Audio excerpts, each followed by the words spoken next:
denúncias que vocês vão desculpar infundadas, que vou mostrar para vossas excelências nessa noite. Quanto às acusações: contratação para fornecimento de bens, serviços e alienação de bens entre parentes do prefeito e secretários.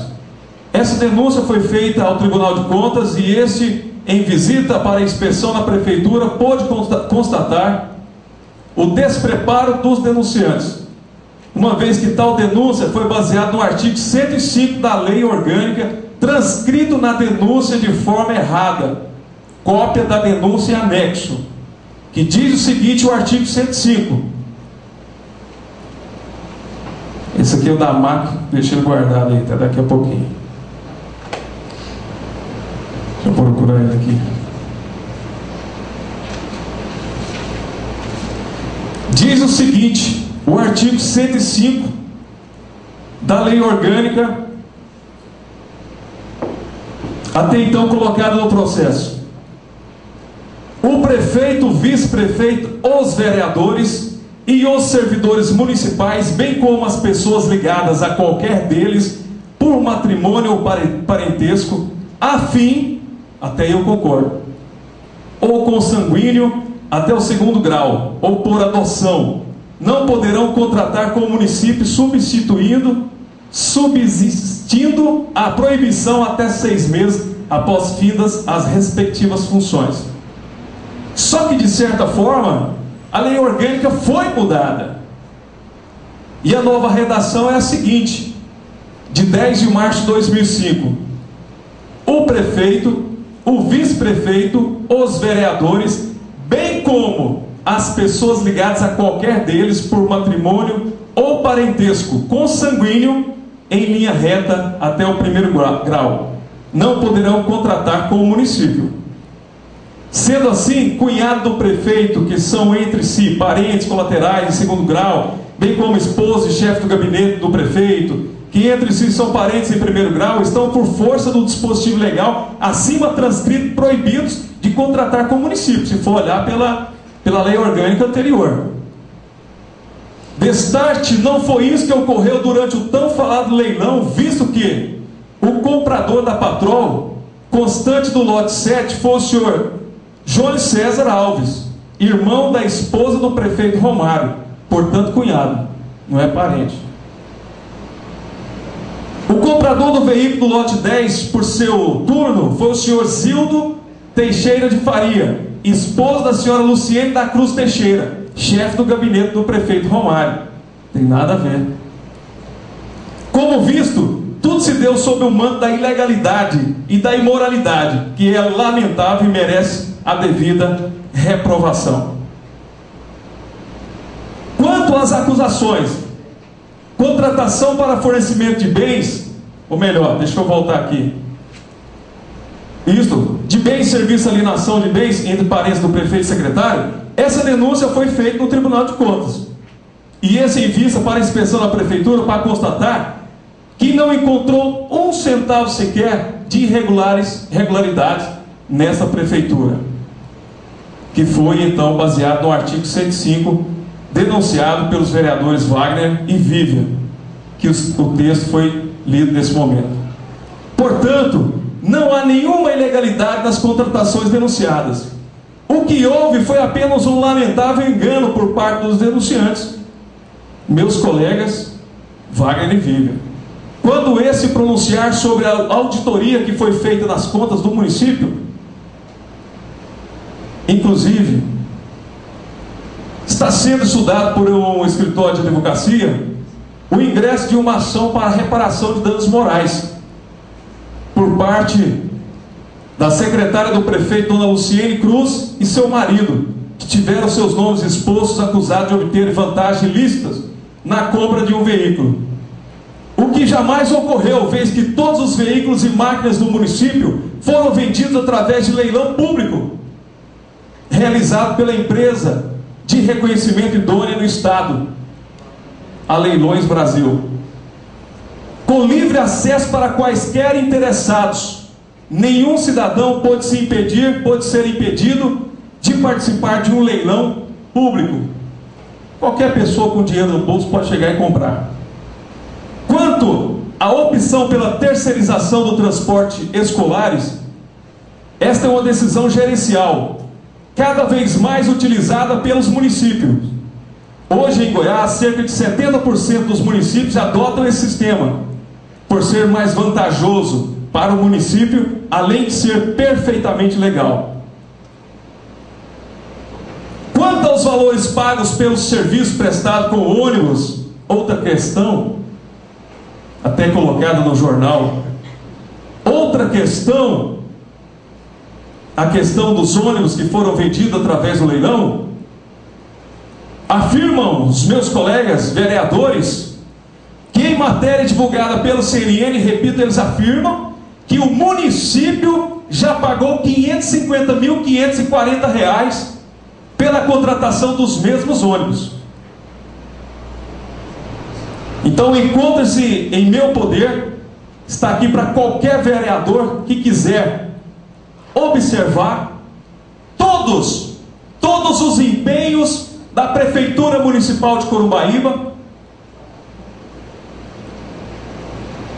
em que todos os empenhos e também ordens de pagamento, emitidos pela Prefeitura no ano de 2009 e no ano de 2010. Desses mesmos ônibus, ou seja, em 2 anos de serviços prestados, temos os seguintes números, aonde eu queria chegar. Só gostaria que a vereadora Roseli conseguisse um pouco de água para mim, por favor.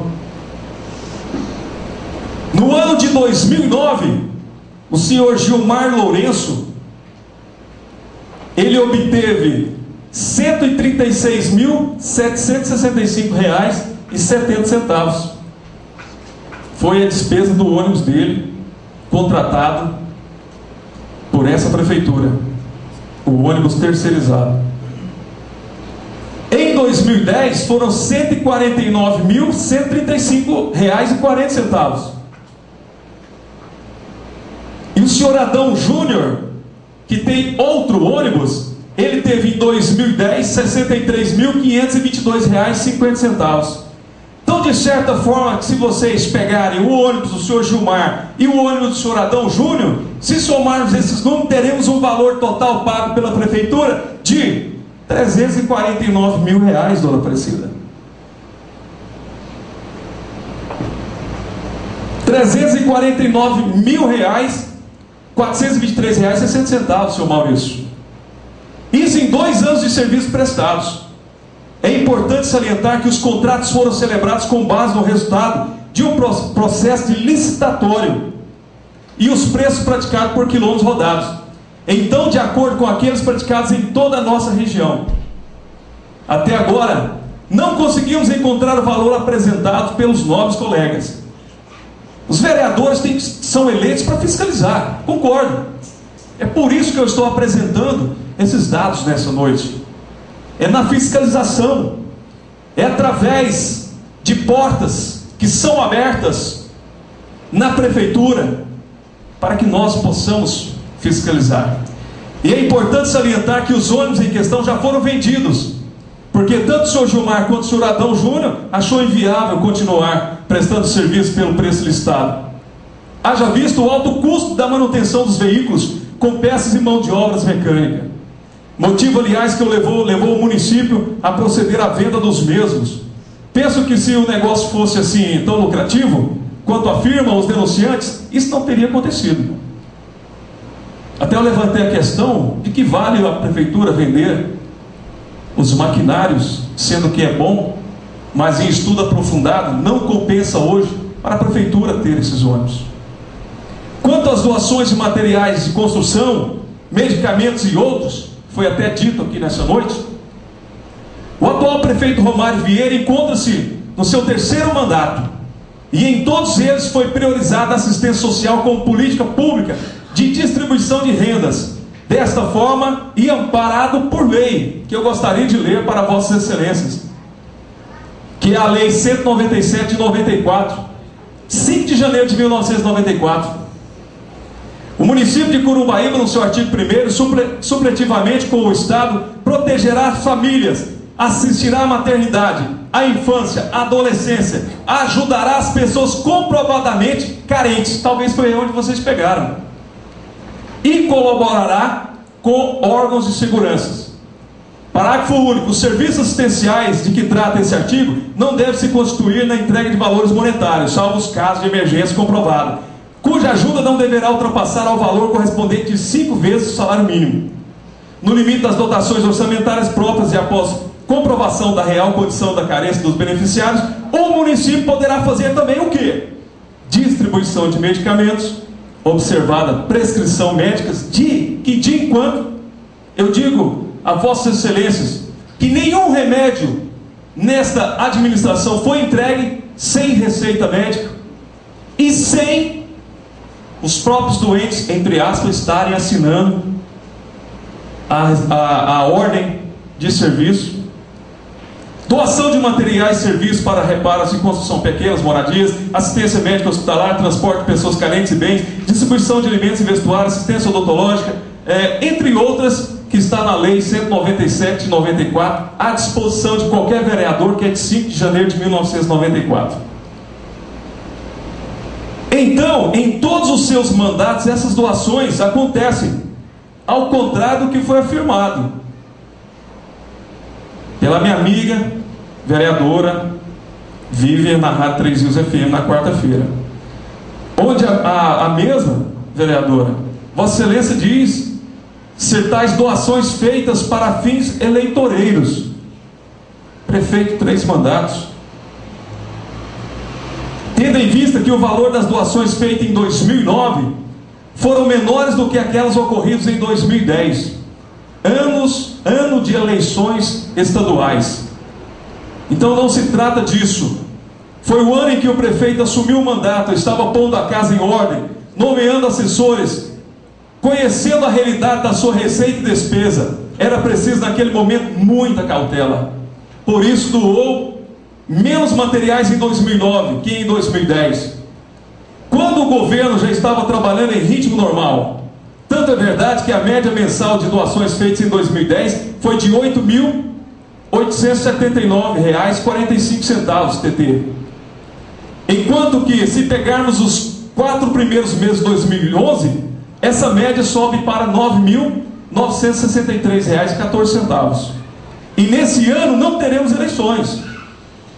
Outra afirmativa da colega é quanto à falta de identificação das pessoas beneficiadas. Eu posso afirmar que não procede tal afirmação. Todas as compras da prefeitura são feitas por meio de licitação, que até no qual eu quero convidar a Vossa Excelência e todos os vereadores presentes, todos aqui do plenário, para estarem aqui amanhã na prefeitura, porque amanhã vai ter o pregão eletrônico presencial às 9 horas da manhã. Se vocês não conhecem, amanhã será o dia de estarem conhecendo um pregão eletrônico. Então eu posso afirmar que não procede tal afirmação. Todas as compras da prefeitura são feitas por meio de licitação, em sua maioria na modalidade pregão presencial, como é o caso do material de construção. E todas as ordens de compras emitidas pela prefeitura possuem de forma clara e objetiva o local para onde está indo a mercadoria ou o serviço, bem como o nome de todos aqueles que recebem ajuda com materiais de construção.